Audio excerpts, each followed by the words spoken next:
Good evening. You're listening live to the Xtreme Movie Show. I'm your host, Rob. Tonight, we are covering Wrath of Man starring Jason Statham, a Guy Ritchie crime thriller.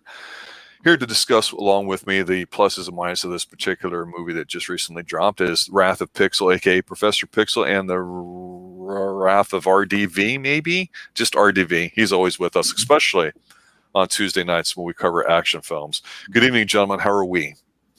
Doing good? Yep. Super. Thanks for asking. RDV. You and I cover action films all the time. Our most popular subset of action films from the 80s in general is Chuck Norris. We love it. When we decided to watch this film, we thought, okay, here's Jason Statham, a guy that's kind of like the 2010 version of Chuck Norris. Kind of, sort of. We watch his movies, enjoy him, and then forget about him. And then Pixel, you're the baby in the group. And barely, I don't even think you're drinking age, sir. So let's start with you. Because you're the more impressionable mind out of the three of us. What was your initial take on Wrath of Man? Well, I had heard some good things, and I do enjoy Jason Statham as an actor. And this movie overall, it is enjoyable, I feel. It's not the strongest movie I've seen this year.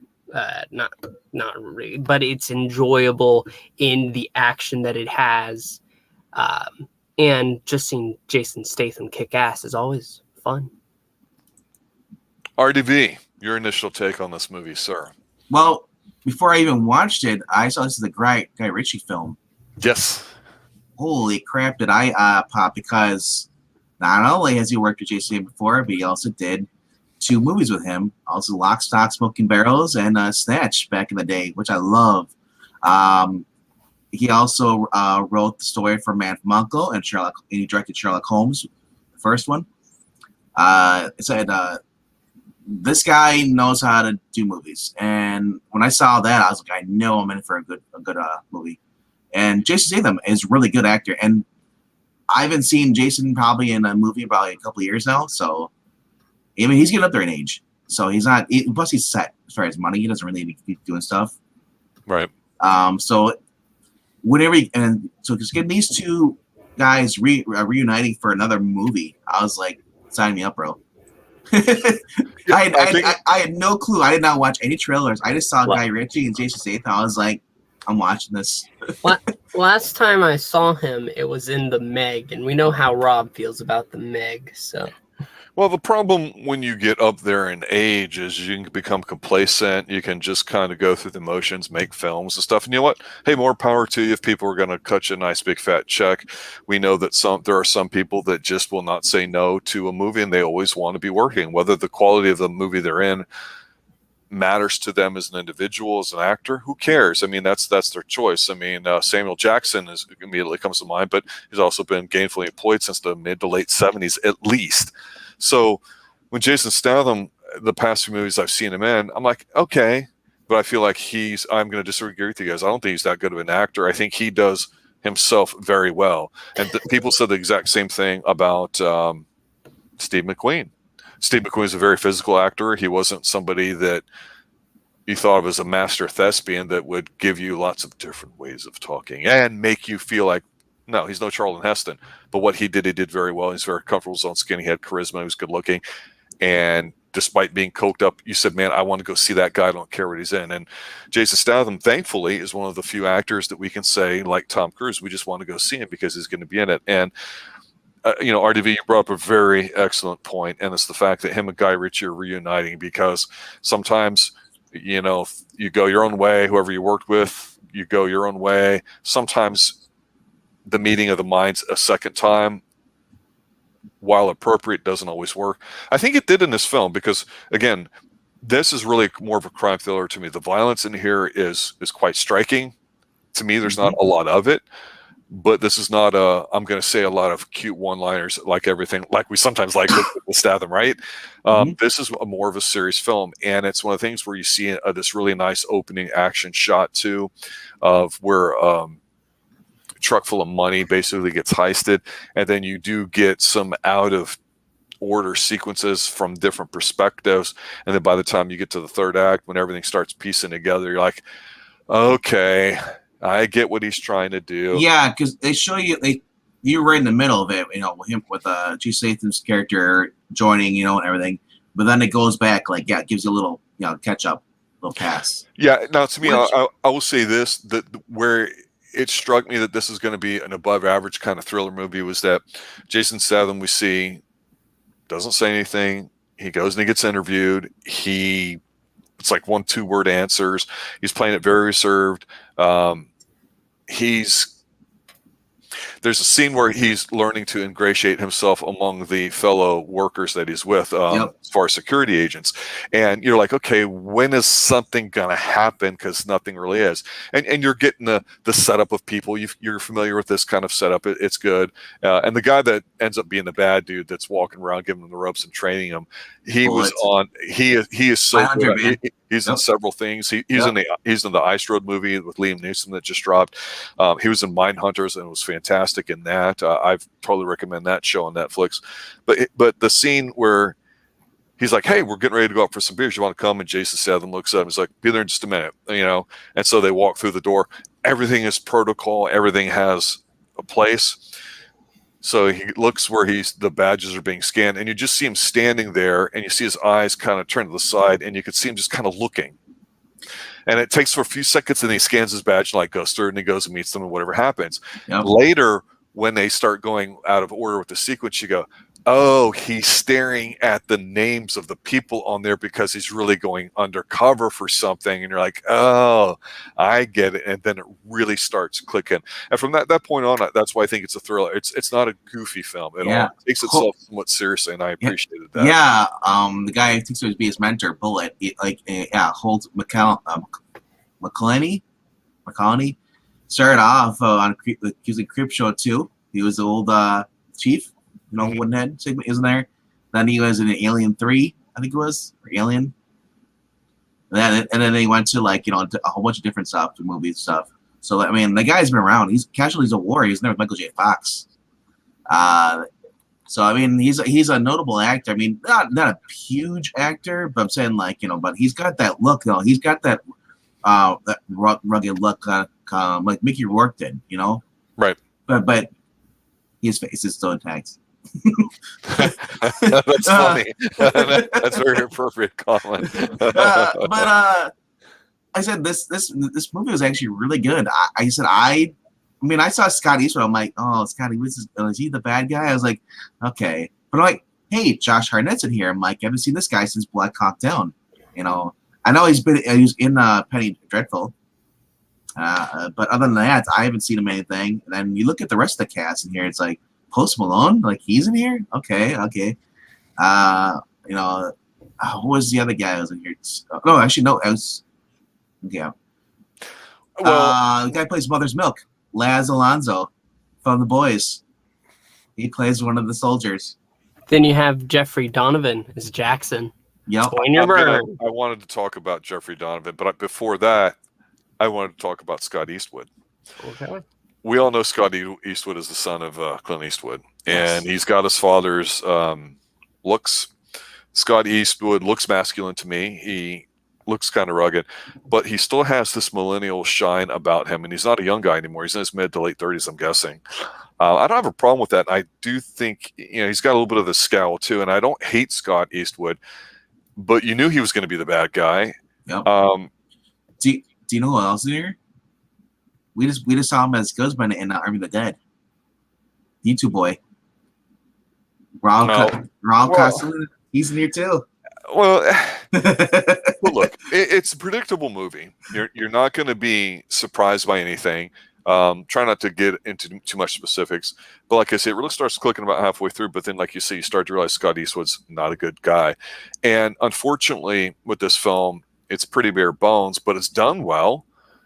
But the problem I had with this film is Jeffrey Donovan, and this is why in Pixel. This is why when you brought it up, I wanted to get Scott out of the way. I like Scott Eastwood. I just feel he's not. I feel like he can give me 25 points a game, but he's only giving me 15 right now, if that makes sense. So I'm going to use a basketball analogy. I don't know how else to explain it, but the most interesting thing to this was really the bad guys planning out, because what these bad guys, basically what they do is it's an inside job, and they're hitting these security guards for the massive amounts of cash. They want to do the one big score. And I will say this, Pixel, this movie to me picks up when Jeffrey Donovan, his character shows up. He's the guy that played on the spy thing on USA, whose name escapes me. Burn Notice. Burn Notice, yes. When you're burned. Yeah, that's right. He was fantastic, a very talented guy. He mastered up disguise. And in here, he kind of is that way too. But he owns every scene he's in. He's a scene stealer. And him getting his crew together, and we start seeing how he's plotting to do all this stuff. And then you see him leading his group up against basically really not a group, and Jason Statham's thing, and Jason Statham basically being like Superman to me, which is a little over the top. At the end, I thought made for a very good ending there, but I just thought maybe if somehow Jeffrey Donovan was the heavy early on, and we knew that, and we saw the collision course between him and Statham going, well, Jeffrey Donovan's not going to go hand in hand with him. How are they going to handle this? That might have fared well, because the siege on the central location where they bring all the money for the big score, I thought was smart and well done. It gave me like an Assault on Precinct John Carpenter type of vibe to it, where it's like an outpost thing. It's like an old Western or other types of things. And I just thought his part really shined. So I can see where some people go, oh, this is a great movie. And some people go, it was meh. Because after it was done so well and took itself seriously, I just kind of left going, okay, why do I care about Jason Statham than I like him as an actor? It's hard. Jeffrey Donovan had a character. Statham was just in it, if that makes sense. But I wanted to bring that up because I don't know how you guys felt.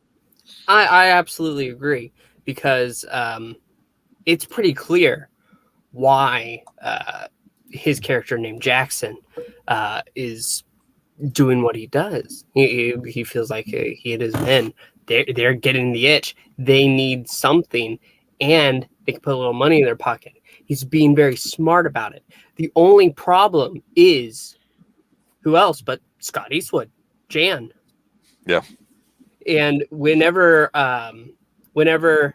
in the final act, Jeffrey Donovan is saying goodbye to his wife and kids to get ready to go on the last big score, you have that little part of you like, man, I don't want him to die. I know, right? Oh, it's tough. RDV, let me ask you. We do a lot of martial arts films, and we're planning on doing at least the very first Transporter, if not all of them, at some point. But do you remember the very first Transporter movie with Jason Statham, how he had certain rules that he had to abide by? It's been a while since I've seen it, but I also remember that's probably the first movie I saw with him, too. So, I mean, looking back on it, him seeing as a nobody, at that time I didn't expect anything from him, right? You know, and now we do that with actors. After we see him in the previous roles, we hold them to a higher standard. Yeah, I agree with you. I thought this was for what it was, because I admit there's been movies he's done. It's like, wow, these are straight to DVD ones types. That's what Love Funger's been doing for the past 20 years. It's like this was actually really, really good. So I was just really happy to see him get a movie role, and it's not corny, because usually he does the bravado and all that stuff. And this, it's just like, man, it's a stone cold killer. But I mean, there is some funny scenes in this movie, though. I mean, there is the guy who works, the people who work the armed security guard thing, the owner, and the guy who's like his boss. I love the owner's like, no, dude, he's good for business. Who gives a crap? He's crazy. As long as he's working for us. His acting was terrible, though. Yeah, their acting was terrible for those, but for Jason Statham, though, it's not spot on. Yeah. But I said I didn't. Actually, I can't really judge it as bad at all, because he just came off what he's supposed to be. Come off as cheesy. Both those guys were cheesy. That was their role. So I mean, I can't say that was bad. Well, I meant the main boss who kept defending Jason. What do you mean you want to? I would never say it's bad. I would say it's unbelievable as far as the fact that it never happened in real life. But that's the story. And actually, you know what?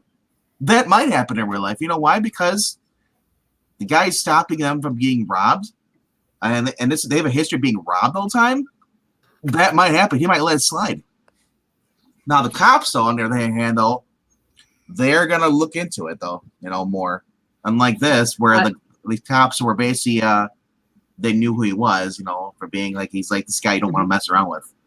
I just found his acting. Well, you said it was unbelievable. It wasn't because of the situation; it was his performance of the situation. That's the actor himself as the main boss, co-owner of Fortico or whatever. I didn't think that. I thought it was just kind of corny, But it's like, well, but I think about it more. It's like it could be believable in a situation like this. Everything else, though. It's look. It's a. I will agree with you, RDV, because I think what you're saying describes this film. It's a better role for him. It's a more of a serious upgrade in a sense, rather than just being some kind of cheap stuff. After all, he did that Dungeon Siege movie, and you're like, really? I mean, hey, again, more power to you, but or Parker. Well, Parker was a remake. Yeah. And he's done a few of those. He did The Mechanic, which you and I thought was decent, if I recall. Yes. The Mechanic, even though the original is 10 times better. Killer's Elite. Yeah. Well, yeah. And the thing, too, is he's the kind of guy that we think of when we think of almost an 80s action star. He can deliver one-liner. He's got that kind of thing. He's physically, not necessarily intimidating, but he doesn't look like a 150-pound soaking wet, lifeguard or whatever. So I'm thankful that he does the roles that he is, but he's in his mid-50s now, and while he still looks good, he's really yoked in here. He's not doing martial arts for the most part. It's mostly gunplay, which, again, doesn't make for a great action film to me. It's more of a thriller, and I think Guy Ritchie understands how to get the best out of him, and that's why them getting together now, and also in the next film that Statham's going to be doing, it's filming now. It's also with Guy Ritchie. Hopefully that'll be pretty good, too, because there comes a point where you might get a second career like Liam Neeson, with taken on a plane, taken on a train, taken on a boat, taken on a moat, whatever. He's almost 70 and he's still doing movies, and some of them suck, but you work when there's work and you do what you can with it. So we'll see what happens with his career, but we know we like him. This is one of those movies where if you're in this frame of mind for a thriller, and it's above average one, check it out. It's not going to be memorable. There's not any cool lines. I think the ending actually is kind of stupid because who cares? It's super predictable too. If you don't want predictability, don't watch this film. But Scott Eastwood is the bad guy at the end, where they have their little meeting at Scott Eastwood's, sick man cave crib, which is kind of dumb, but it worked for what it was, I guess. It's just, I don't know. I still feel like Scott Eastwood could raise his game up a level or two, and I just would like for them all to do that at some point, rather than churning out stuff that's acceptable. When I just look at this and go, God, this is better than some of the schlub stuff they're producing, but not by much. I don't know. Am I off base here? No. I actually did enjoy some of the scenes a lot. There's the scene with the actress Naima Algar. She's the blonde that works with him at the car. She's one of the guardsmen. Her, she gets all hot and bothered. She ends up going back from the bar with him, and they have sex. He gets up, finds us, because he's Jason at that time. He's going through and he's looking into them, and he finds a giant stack of money. So right then and there, she's like, "What's going on?" And he's like, "Sit on the couch." He's like, "What?" And he's got the freaking gun. He shoots into the couch. I'm like, he just had sex with her, and now he's just being a total dick to her. It's like, it was a great scene, and we understand how he's able to do that once we get the backstory stuff, which I think at that point we hadn't. But you're right, that's a great scene. Josh Hartnett, though, every single scene, he's he's cocky little bastard, he's a dick and all. But the very first scene where they get jumped, kind of pisses his pants. I know. He did it good, I thought. Yeah. Yeah. So, like I said, so it was actually kind of neat to see, certain characters even have a role. Even you get that sense from Daryl De Silva, who plays Mike. He's basically Jason's H's right hand man in the gang. Mm-hmm. He's the one that's going around, and they're looking to find the killer, to find out who killed his son. And they go through every single, even go to the sex trafficking guys, the group and all. And I love, and this is what I love right here. He's he could have they had nothing to do it, but he's like, oh, these are sick son of bitches. So he just goes and Jason just kills them. And yep. At the end, he's like, here, give them money, give them all to these kids, these women, let them leave. It's just like I said, he's a gangster, but you get a sense that he's a just gangster. He doesn't kill people, unless they deserve it. That's really one of the weak points to me. His position as this crime syndicate boss. I feel like that was a little unnecessary. If this was just an everyday guy who has trained himself to the point to where he's going to take down the sons of bitches who killed his son, I felt that would have been better. Well, it proved more the point that they're all scared of him. Obviously, he's done stuff. They have so many messes with him. He worked his way up probably from the bottom. Who knows? We don't know that really. We're just assume that. And so yeah. So it makes, and it also helps the plot too. Just the fact that even all these guys, when they're all the criminals and stuff, they can't find who the killer is. Because the killer they're not normal everyday criminals. These are new guys. So I mean, but I just said, like, you got to see the sense of it though, that he runs a tight crew, and he says that line. So he's like, it's like you guys assholes can't do anything. I'll just have to do it myself. That's when he goes undercover. So it just helps build his character, saying that that what he is. He's an elite guy. It's like he's the top dog. You don't mess him. It's like hold my beer. That's what it is. I'm just saying, this is like if somebody killed Batman's son and he killed the person who killed him. You know what he reminds me You of? expect Batman to be able to handle that. I'm saying the movie is called Wrath of Man. This is an extraordinary man. This wasn't an everyday man, and I feel like that is kind of. He reminds you of Black Mask. If you think about it, in the Batman universe, he's the guy. He has all his underlings do it, but then it's at the point where he's like, "Screw this, I'll do it myself." That's like the vibe I get.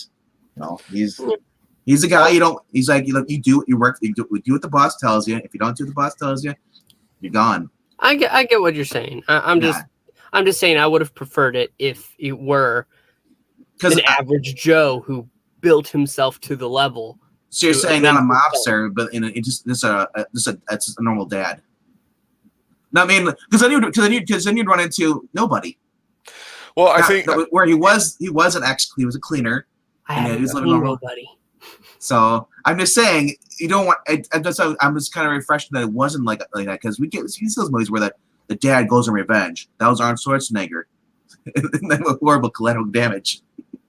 Well, it's interesting because if you look at this as just a thriller, and you don't look at it as like a hitman movie or a heist movie, which I don't think it is, and then philosophically the movie kind of makes sense. He is the best of the best. He's the elite. Once people aren't able to do what he needs to do, okay, you killed my son, so now it's time for me to just run up the boss food chain and whack you guys and show you to do it. And he does it with such lethal precision. It's really disgusting. I mean, the effects look great, but it's unbelievable. And so, Pixel, I understand what you mean by you'd rather have normal man, every man that you can associate with a little bit because it might make you feel more about it. I don't think this is a movie about that, and this is where I think the movie kind of might be. And again, I'm playing both sides here. Some may say it suffers from this. Some may say, oh, it's good because of it. I think it's good because we don't get cheesy one-liners. There's really very little scenes in there of where they let down and they're full of comedy or anything goofy. There's the one or two things we mentioned. The Scott Eastwood thing at the end seems kind of silly and dopey to me. Maybe it wasn't supposed to be. But again, I just kind of go back to Jeffrey Donovan. I thought, if you'd made him at the heavy and we knew that these two were going to meet at the end somehow, some way with Scott Eastwood, maybe we would have appreciated the buildup of the wrath part, because really, the first 45 minutes of this, it's really more of a character build-up study. And it was interesting how Guy Ritchie did it, not just from the long camera shots, which I always love, the tracking shots, but from just even building up the sense of what you said earlier, RDV, which I think was the strongest point of this movie. And that's where his crew respect him. They know his ability. And so he decides, I got to do it on my own. And the way people respond about him is how strong he is, rather than him demonstrating it. And that's what we want. We want, the way people act and react about him makes you go, oh crap. Just like when the Japanese gang on the bikes, they roll up to take him and then they see him in there, and then they're like, oh shit, when they run off. That was really, but it makes sense. It's like, we're not going to cross him. I mean, I was laughing because when I saw Jeffrey Donovan, I was like his role and stuff, I was like, Man, this was been like the '90s. He would have been this would have been Ed Harris. Ed Harris. That's funny.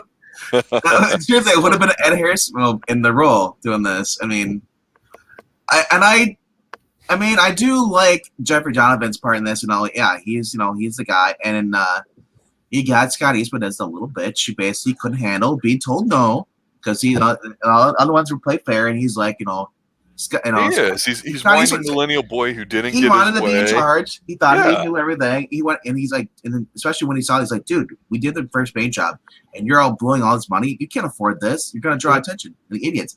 I think, and that right there, Jeffrey Donovan should have shot him. Agreed. Should have got rid of him. But but like all guys who are robbing things, they think they're at the top of the game, so they make mistakes. Yep. And he paid for it in the end.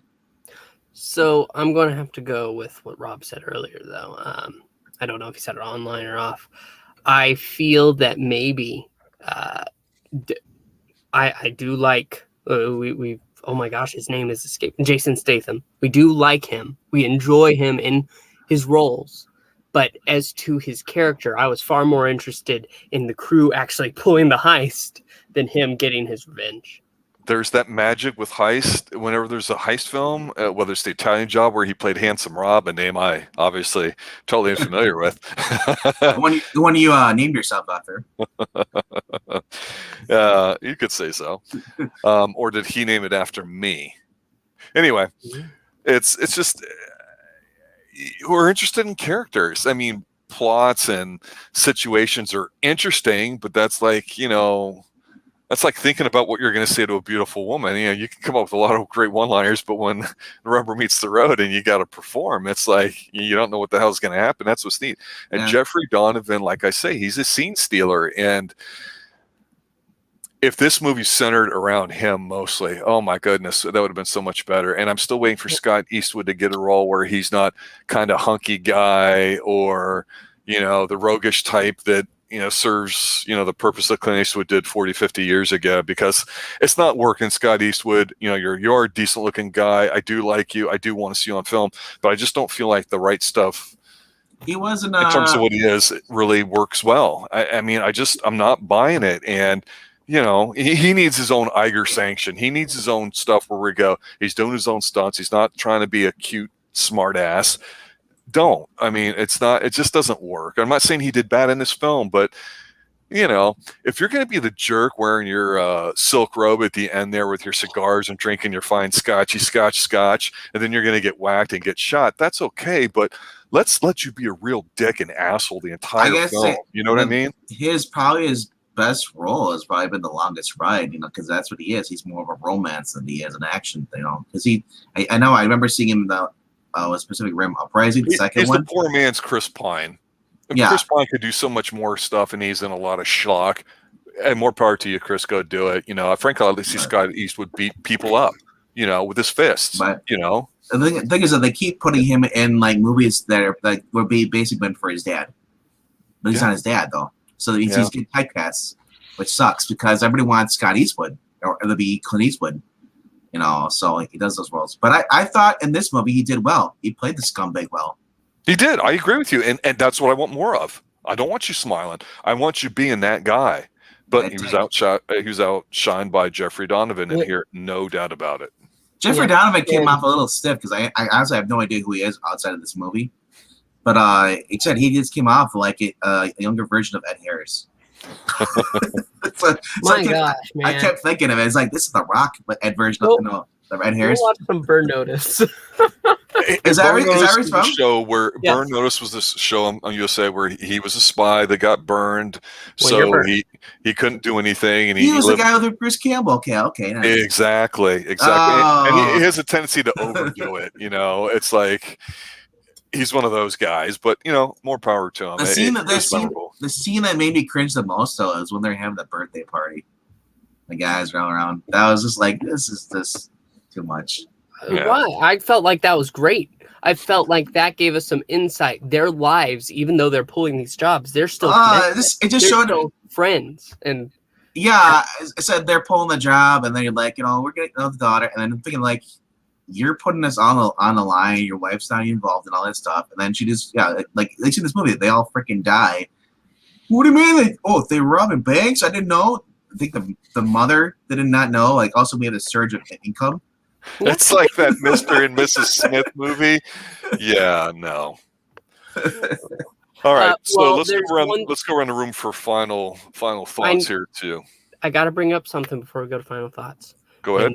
This is mostly for you and me, Rob. We're going to be going through some of the Bonds, and movie intros are very important to those films. Yes. We need to talk about how do we feel about the intro to this movie.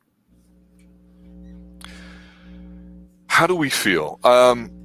I remember sitting down with this movie going, I didn't know necessarily what to expect with it, but when they did the one big long shot early on, I went, okay, we might be in for something decent here. That's when this movie actually started to pique my interest. And like I say, I can see where people are a little hit and miss with some of the things and the way they approached it, but Guy Ritchie has a certain stylistic flair of his own, and he wasn't too campy with this film, thankfully. So as far as the intro, like you're saying, it didn't mean that much to me. It didn't mean that much to me either. I felt like we should adjust it. We don't get that many films with movie intros. The only intro you want from Jason Statham is the mechanic intro. No, there is one name in here. There's one guy in here who's a really popular actor. I don't know if he is still today, but we didn't mention him. He played the FBI agent, Andy Garcia.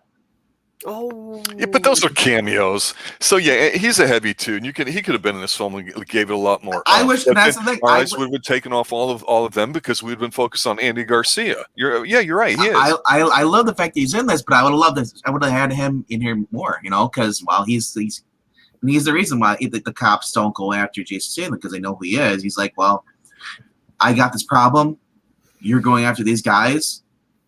It's a win-win for situation for me. But after that, RDV, the thing is, you, like me, and like everybody else on the planet are huge Billy Zane fans. But just because he shows up for 2 minutes in Sniper 5 with some dude in Istanbul, I'm watching that today going, dude, I talk to Billy Zane. Sorry, when I see Billy Zane in the movie. Okay, but it can't carry the rest of the movie. So that's no, but it makes me wish that I was watching him in other movies. All right, final thoughts, guys. Let's wrap this up. It's an enjoyable movie. That's what I'm going to say. It is weak in some areas, strong in others, but I would definitely recommend checking it out. It's one of the better movies I've seen of this year. Okay. What about you, RDV? Final thought is that I like the fact that Post Malone's in here only for a little bit, just like as much as I care about him. He's gone right away. So the bank robber. Yeah. So I was like, so I'm like, maximizing your talent. Yeah, exactly. This being shot by Jason Statham. Exit stage left. Thank you, gone. Like I said, overall, this has probably been one of my favorite movies. I mean, I love The Bank Job, and I love Killer Elite, so this is right up there with them. Wow. I give this a this 6 is no Thomas Crown Affair. Let's not be fooled. No, which version? The original, not that dastardly remake. I give this a 6 out of 10. Okay, that's average. I think it's good for Netflix crap.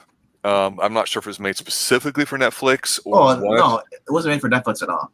Okay, well, for streaming rather than. I was gonna say this isn't Netflix original. Don't get that wrong. I think it's out of theaters right now. It's decent. It's okay. It's not bad. You can definitely do worse. Yeah, so right. by today's standards, it's watchable. It's all right. I believe it's in theaters, and you can also watch it on through all the streaming places like as far as Amazon, YouTube, Apple, and Vudu for $20. It's not worth 20. Well, I don't know. Is that renting or is that buying? If it's buying, I'll buy it. I will go for the Sunday special of $1.50 when it hits the dollar theater. It's that kind of a movie to me, which doesn't mean it's not entertaining. That's every movie post 2000, man. Well, there you go. That's the Wrath of Man, and that's our take. No, sir, that's the Wrath of Rob. I'm not mad about this movie, but you will if you pay $20 to see it. All right, guys. Thanks for showing up tonight. Special shout out to Ed Brewer. Hope you're doing good there, Ed. Showing up in our chat. Big follower. Yes, we'll be looking out for the second James Bond film, From Russia with Love. We're going in order as Professor Pixel, the young pup in the group, has not seen all of them. We decided to start from scratch. We just did Dr. No last week. You can check that out. Looking forward to doing some more Sean Connery, From Russia with Love, which happens to be a very good film. We're going to see how that goes there too. And in the meantime, RDV and I will have something live on Tuesday night. The next week, we are deciding what to go live with some movies. Is it going to be Nick Cage? Is it going to be Marky Mark? Is it going to be something new that just dropped that I just go, wow, it's a really nice poster, but do I really care about these people? But damn it, Toni Collette's in it, and she acts well. Maybe it'll be Vanilla Ice. We don't know. That's right. All right, guys, thanks for listening. Thanks for watching, checking us out here at the Xtreme Movie Show. I'm your host, Rob, here for RDV and everybody involved, including Professor Pixel. I'd like to say thanks for watching, and as always, stay extreme. Good night. Later, guys. So long.